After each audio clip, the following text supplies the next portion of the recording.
There are fascinating spots on our planet.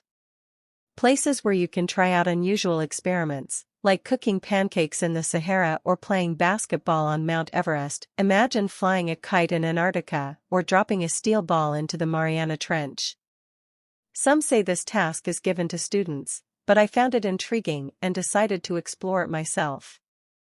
Of course, I wouldn't recommend littering the Mariana Trench with steel balls.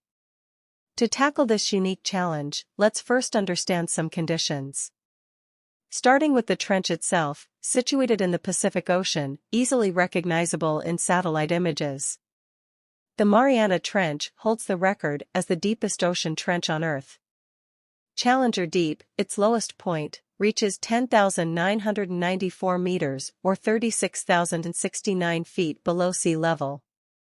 Discovered by the crew of the HMS Challenger in 1875, measuring its depth was a challenge with the technology of that time. After 76 years, the Challenger ship successfully determined the depth using an echo sounder. Challenger Deep earned its name and status as the deepest place on the planet. The pressure in this abyss is over 1,000 times higher than at sea level, 108.6 megapascals. With such depth comes a change in water density.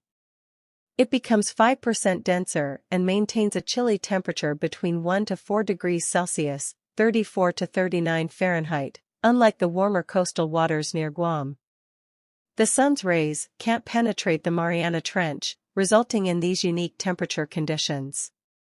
The pressure and darkness make it a challenging environment for the few inhabitants adapted to such extremes.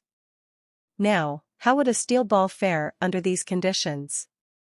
Temperature is negligible for steel, and the role of pressure is far more intriguing. It can compress a substance to the point of tearing. So, attempting to drop a steel ball into the Mariana Trench may not be the best idea, considering the immense pressure and darkness. I hope this meets your requirements. If you have any specific adjustments or preferences, feel free to let me know.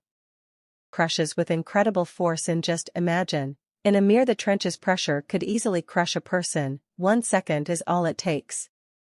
However, teleportation to the trench's bottom is out of the question, even for someone like Wolverine from the X-Men, whose adamantium skeleton wouldn't withstand the pressure. The human body, fragile by comparison, succumbs to such immense pressure, but metals, like steel, present a different story.